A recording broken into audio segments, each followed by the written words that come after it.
Assalamualaikum warahmatullahi wabarakatuh. Waalaikumsalam warahmatullahi wabarakatuh. Pak Budi, saya meminta waktunya ya untuk persiapan untuk observasi nanti di kelas.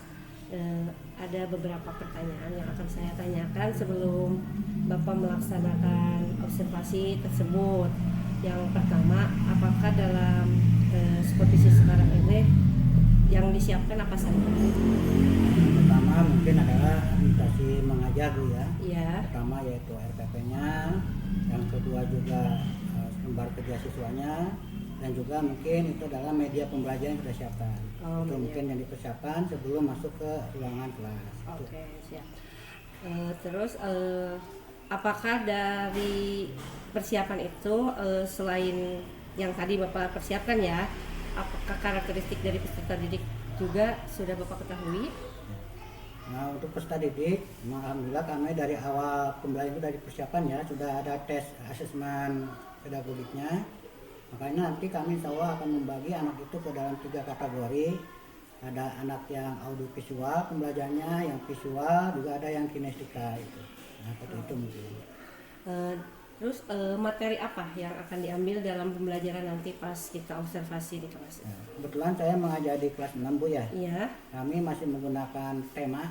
Nah, kami itu belajarnya ada tema ke-5, judulnya wirausaha. Adapun muatan materi pelajarannya itu bahasa Indonesia, IPA dan IPS. Oh, baik. Baik.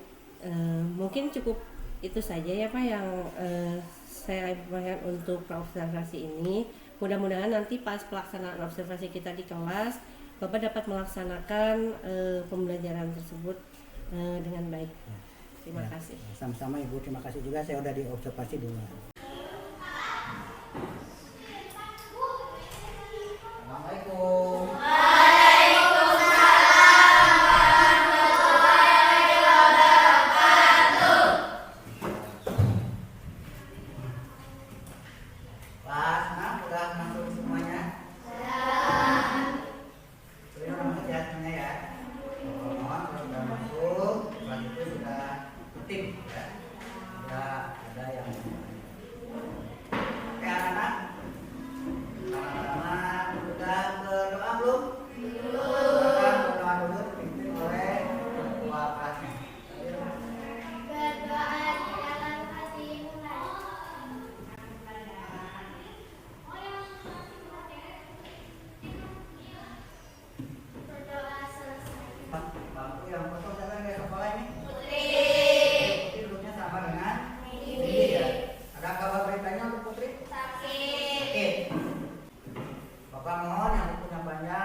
Terutama supaya kita tidak sakit perut, itu tangan kita bersih ya.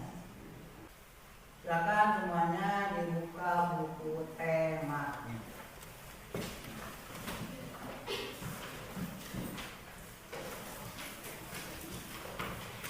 Kita sekarang pembelajaran tema 5 ya.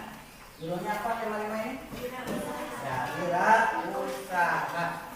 Baik, sebelum kita mulai ke hari pembelajaran ini, Bapak akan sedikit mengulas dulu ya, pelajaran yang kita kemarin. Masih ada ingat apa itu arti wirausaha? Coba sekarang tangan. Tidak usah takut salah. Kalau betul dapat bintang, kalau salah sudah dikalian bintang. Ada yang tahu apa wirausaha itu? Yo. Nah, kemarin sudah Bapak jelaskan di tema 1, wirausaha itu apa? Yang bagaimana wirausaha itu? Yang pertama yang punya sikap mau berusaha kerja keras. Yang kedua, wirausaha itu lebih dominan membuat apa? Lapangan pekerjaan. Ya. Jadi seorang wirausaha itu orang yang tidak, artinya tidak lebih utamakan dia membuat lapangan pekerjaan, membuat kerja sendiri. Ya. Beda dengan misalkan seorang karyawan yang kerjanya di pabrik orang lain. Gitu ya. Jadi wirausaha itu jiwa seorang pengusaha. Nah, dia mau membuka perusahaan sendiri. Nah, hari ini kita akan belajar masih tetap fokusnya ke materi temanya wirausaha, tapi kita akan menganalisa. Ya. Jadi diharapkan nanti setelah pembelajaran ini kamu akan tahu pertama jenis usaha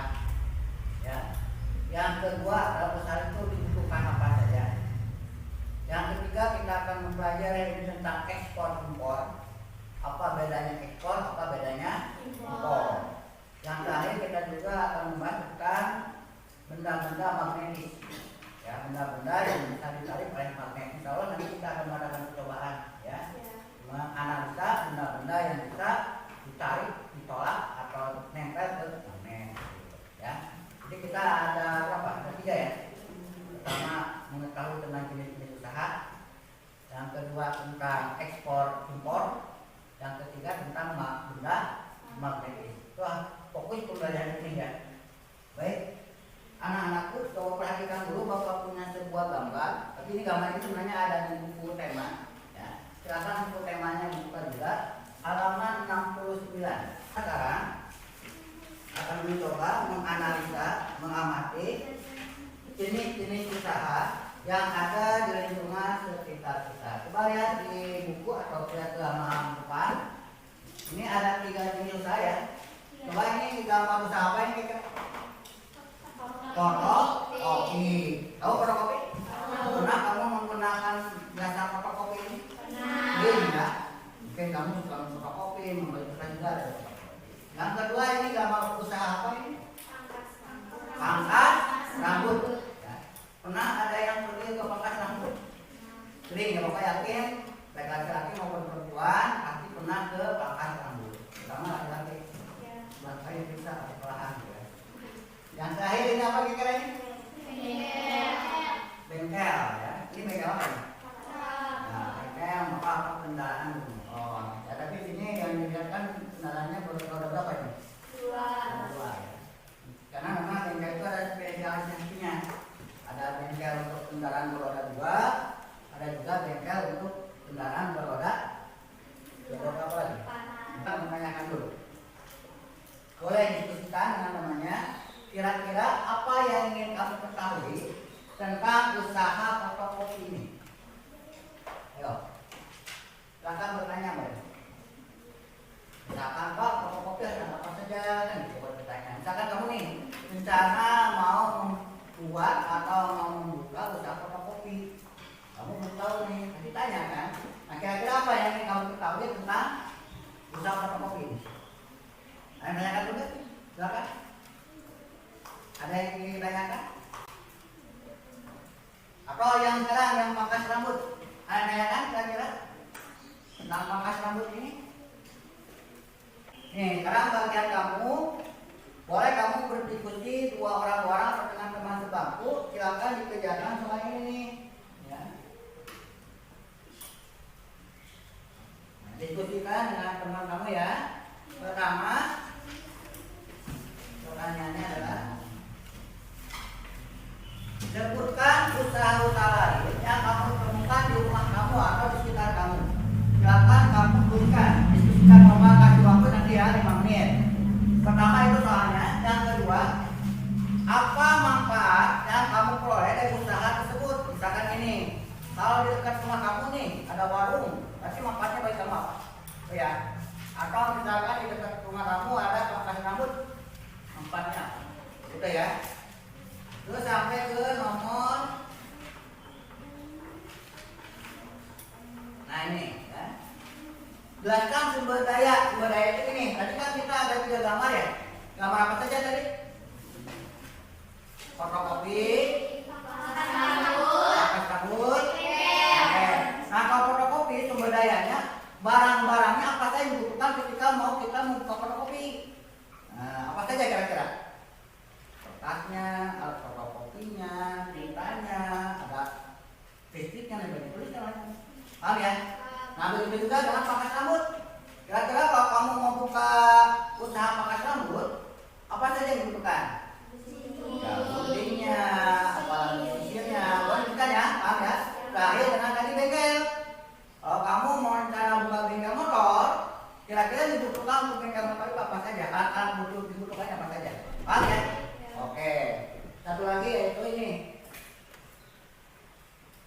Nah, kira-kira kalau misalkan tadi ya mau membuka alat fotokopi ini, alat fotokopi itu kalau kita membutuhkan alatnya, itu belinya di mana? Apakah di dalam negeri atau di luar negeri? Kalau kita misalkan membuka bengkel, kira-kira alat itu spare partnya, alat yang untuk mengganti yang rusak itu adanya di mana?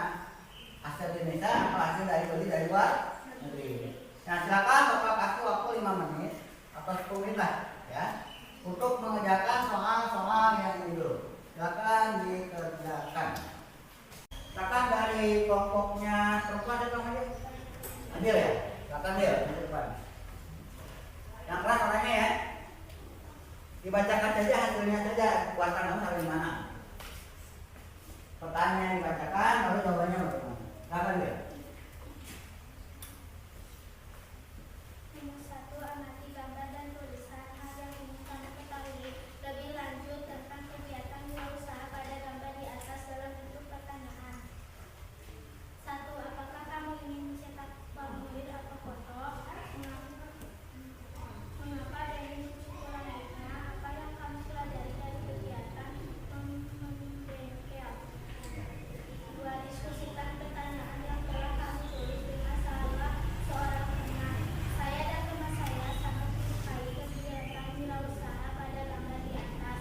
3. Sebutkan usaha-usaha lain yang kamu temukan di lingkungan rumahmu. Bengkel, warung sembako, pangkas rambut. 4. Apa manfaat yang kamu peroleh dari usaha-usaha tersebut? Manfaatnya untuk membangun wirausaha dan kita semua. 5. Perhatikan kembali gambar usaha fotokopi pangkas rambut dan bengkel sebelumnya. Sumber daya alam dan peralatan apa saja yang digunakan dalam usaha-usaha di atas jelaskan. Fotokopi menggunakan listrik, bengkel menggunakan kunci-kunci dan obeng. Pangkas rambut menggunakan mesin cukur dan listrik. Nomor 6. Apakah seluruh sumber daya dan peralatan yang digunakan hanya berasal dalam negeri? Jelaskan. 3. Karena di Indonesia juga ada. 7. Apakah ada peralatan yang didatangkan dari negara lain? Jelaskan. Ada, yaitu peralatan. Nah, kasih tepuk tangan untuk saya. Oke, sekarang Bapak akan jelaskan dulu cek lagi materinya. Gambarkan di depan ya.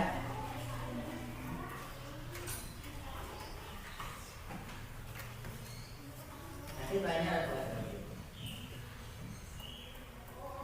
Pertama Bapak akan menjelaskan dulu tentang perkembangan perdagangan luar negeri ya. Jadi tentunya kita tahu sebuah negara tidak bisa memenuhi kebutuhannya sendiri. Pasti satu negara itu bekerja sama dengan negara lain dalam memenuhi kebutuhannya. Contoh negara kita ya. Negara kita itu sampai saat ini untuk pemenuhan sarana teknologinya belum bisa. Ya. Indonesia sampai saat ini belum bisa membuat kendaraan bermotor. Indonesia sampai saat ini belum bisa membuat alat komunikasi, contohnya HP ya. Nah kita tahu negara kita, negara yang ada di kawasan Asia Tenggara ini atau ASEAN ini mengadakan kerjasama regional. ASEAN adalah salah satu bentuk kerjasama regional. Kenapa disebut regional? Karena hanya negara yang ada di kawasan Asia Tenggara saja. Ya.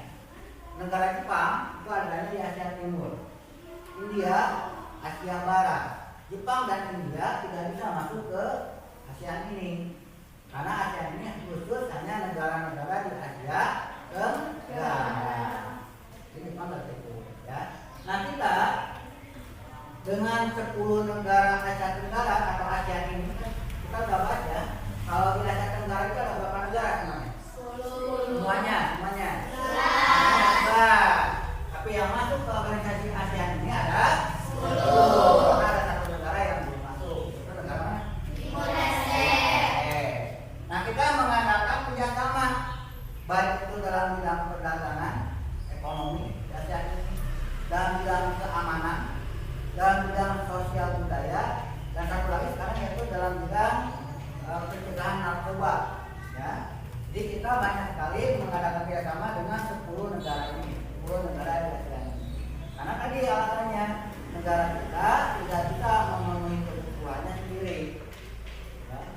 Jadi harus kita bekerjasama, apalagi dengan negara-negara maju ya. Karena nih kalau secara jenisnya kerjasama itu ada 3. Ya. Pertama disebut dengan kerjasama bilateral. Bilateral itu kerjasama antara 2 negara. Bahkan Indonesia kerjasama dengan Malaysia itu namanya bilateral. Atau Indonesia dengan Jepang itu bilateral. Jadi bilateral itu hanya dua negara saja yang bersama. Yang kedua kerjasama regional. Tadi regional itu satu kawasan. Contohnya ASEAN. ASEAN itu regional Asia Tenggara. Yang terakhir yaitu kerjasama multilateral. Nah, kalau multilateral artinya lebih luas lagi dari regional, sudah dibatasi. Bisa kerjasamanya misalkan contohnya kerjasama PBB, karena negara PBB itu dari berbagai benua, ya tidak dibatasi lagi oleh wilayah-wilayah atau oleh regional. Atau misalkan OPEC, ya OPEC itu adalah negara-negara penghasil minyak bumi. Indonesia ikut di sana, Arab Saudi ada di sana, Irak ada di sana, Maroko ada di sana, Malaysia ada di sana. Jadi itu kaum multilateral itu lebih banyak, ya. Nah itu 3 jenis kerjasama. Nah sekarang Bapak ingin kamu membaca dulu literasi supaya kamu lebih pahami, yaitu di buku halaman 67, ya, tentang ekspor batik. Nah silakan, ini tidak usah dikeluarkan soalnya, membacanya pemahaman. Bapak kasih waktu hanya 3 menit saja. Silakan dibaca. Nah dalam konten ini dikatakan kita mengekspor batik, ya Kementerian Luar Negeri mengekspor batik mulai tahun berapa di sana? 2016. Ya, mengekspornya sampai kita menjual batik itu sampai mendapat berapa harganya di sana?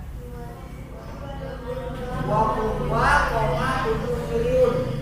Itu banyak sekali batik kita mulai tahun 2016 yang dijual ke luar negeri. Ya, bahan batiknya mungkin ya, batik atau bahan batiknya. Yang kedua, cara juga ada data nih. Ekspor batik setiap tahunnya cenderung naik atau turun nih? Tahun 2015 berapa yang ekspornya kita ke sana? Jualnya berapa triliun? 1,2 triliun. Jadi setiap tahun itu 1,2 triliun. Sedangkan kalau digabungkan dari 2019 sampai sekarang itu sudah menghasilkan 22,7 triliun. Ya. Nah, batik Indonesia itu diekspornya kemana? Negara pertama negara ASEAN, ya, berbagai negara ASEAN yaitu ada seperti Malaysia, Singapura, dan ada juga yang diekspor kemana? Amerika, Eropa, dan Australia. Nah, batik sekarang sudah disepakati sebagai salah satu budaya Indonesia yang diakui oleh UNESCO. Ya, jadi batik adalah salah satu hasil budaya Indonesia yang sudah diakui oleh UNESCO. UNESCO itu lembaga yang ada di PBB, ya. Nah, maksud Bapak begini, di dalam perdagangan luar negeri ada 2 istilah. Kalau ingin pahami ya, ada ekspor, ada impor. Kalau ekspor apa artinya? Kita menjual barang ke luar. Itu keluar. Ya, misalkan kamu menjual cilok di Cina, itu ekspor. Ya, jadi menjualnya ke luar negeri ya, batasnya negeri atau negara. Kamu menjual combro ke Jepang, itu namanya ekspor atau impor? Ekspor, ya. Nah kebalikan ekspor tadi apa? Impor. Kalau ekspor kita menjual keluar, kalau impor itu kita membeli dari luar ke dalam. Itu masuk. Contoh, Indonesia membeli motor dari Jepang, itu masuknya ke impor. Jelas ya? Bisa membedakan ya? Nah, karena pelakunya orangnya nih. Kalau orang yang menjual barang ke luar negeri, ya itu namanya eksportir. Berarti eksportir itu orang yang menjual barang ke luar negeri. Ya. Jadi proses usahanya namanya ekspor. Orang yang melakukannya sebut eksportir. Belakangnya ada tiga. Sama dengan impor juga. Proses usahanya namanya impor. Orang yang melakukannya sebut importir. Jadi tinggal nambahan saja pakai tir. Bisa dipahami ya? Oke. Hari kembali lagi Bapak ke soal yang tadi. Kita akan menguji coba, yaitu tentang benda-benda yang disebut dengan benda magnetis. Nah, benda magnetis itu benda yang bisa ditarik oleh magnet. Kita kalau coba, ada yang bawa magnet? Ada yang bawa, alhamdulillah. Ya waktu bawahnya ada yang tahu nggak? Bawa magnetnya di mana? Ada yang kayak bawa. Kita akan coba di buku itu ada benda apa saja yang kita coba, lihat.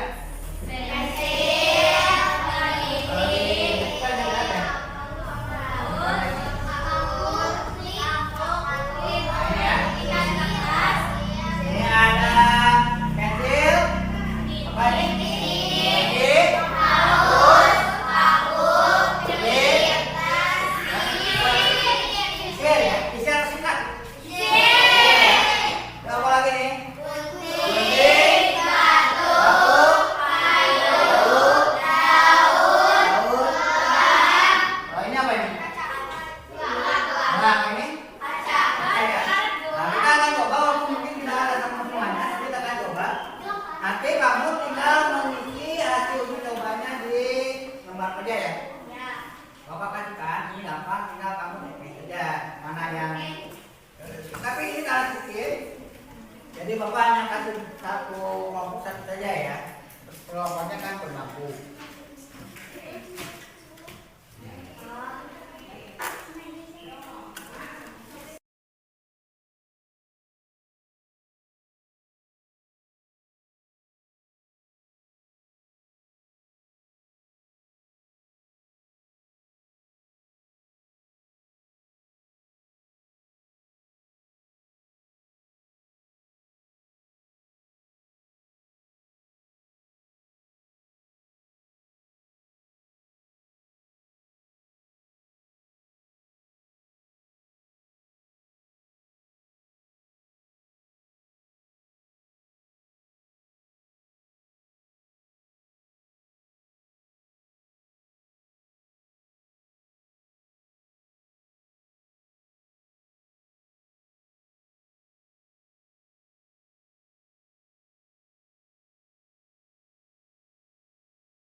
Kita sudah sampai jam 10 duduk di ujung pembelajaran. Jadi Bapak udah terima kasih. Bapak ingin tanya dulu nih. Hai, duduk aja dulu. Kira-kira pembelajaran ini senang tidak dong? Senang ya kalau kita belajar dengan hati yang senang, gembira ya. Tapi ilmunya kita terima juga. Bapak simpulkan nih, kita berkesimpulan pelajaran ini. Jadi ada 3 kesimpulan ya. Pertama itu kita memahami tentang jenis-jenis usaha. Ada berapa macam? 2. Apa saja?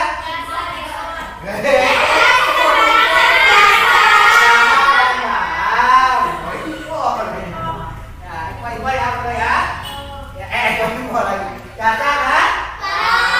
Yang jasa itu contohnya apa tadi? Mabur, guru, yang barang? Jual makanan. Ya. Kan tadi kita juga pernah mencoba gini, Bapak yang ketika kamu mau membuka fotokopi, kira-kira sumber daya alam atau sumber daya apa yang kita butuhkan? Apa sih yang dibutuhkan fotokopi? Mesinnya, kertasnya, tintanya, listriknya. Ya kita, kamu misalkan nanti berbicara nih, kan nanti saya mau buat bengkel motor. Jadi kamu sudah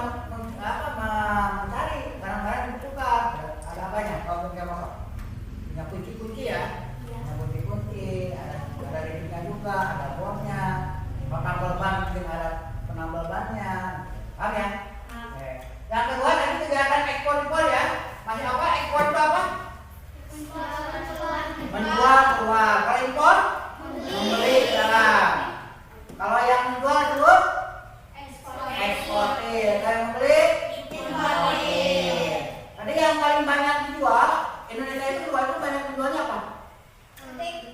Apa nih? Tekstil, ya bahan tekstil kita banyak mengimpor, mengekspor kita ya. Tapi kalau barang-barang elektronik itu kita impor, motor kita impor, kita belum bisa membuat motor beli orang dalam, berhak membuat ya. Yang terakhir tadi apa? Tentang benda-benda magnetis. Jadi benda magnet itu benda yang bisa ditarik oleh magnet yang terbuat dari atau dari baja atau dari logam, tapi dari semua benda. Sedangkan yang tidak magnetis itu terbuat dari apa kebanyakan? Plastik, karet, kayu, daun, aluminium ya, garam tarik ya. Panci, kalau kamu punya panci di rumah ditempel ke magnet. Terakhir, apa tadi? Benda yang bersifat magnetis bisa mengalirkan goyang-goyang. Sama sih ya. Lihat ya. Oke Bapak, cukup sekian hari ini. Nanti silakan dibaca ya. Kita lanjutkan besok. Nanti halaman besok pembelajaran 2-nya. Dilanjutkan baca dulu, nanti kita besok pengalaman. Paham ya? Jelas? Oke, kalau jelas silakan boleh istirahat.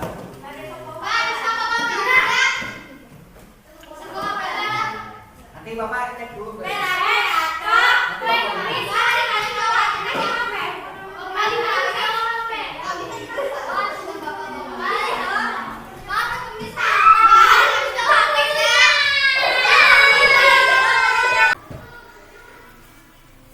Assalamualaikum warahmatullahi wabarakatuh. Waalaikumsalam warahmatullahi wabarakatuh.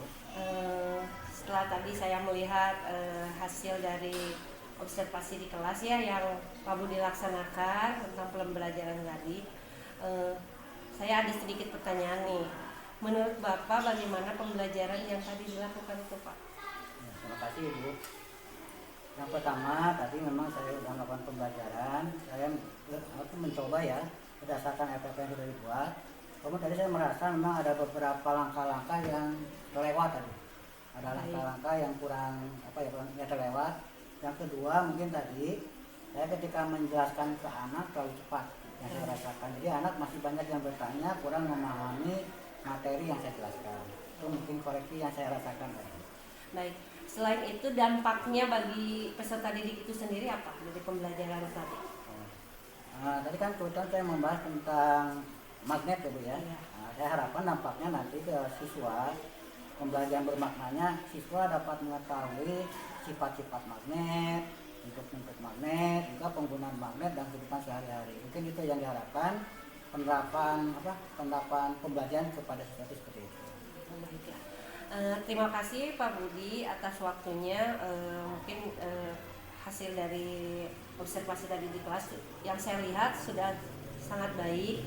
Kalaupun ada kekurangan sedikit, itu hal wajar ya, mungkin untuk pembelajaran berikutnya atau di supervisi ada observasi berikutnya lagi lebih ditingkatkan lagi. Mungkin dari saya dicukupkan. Terima kasih atas bantuan dan kerjasamanya. Assalamualaikum warahmatullahi wabarakatuh.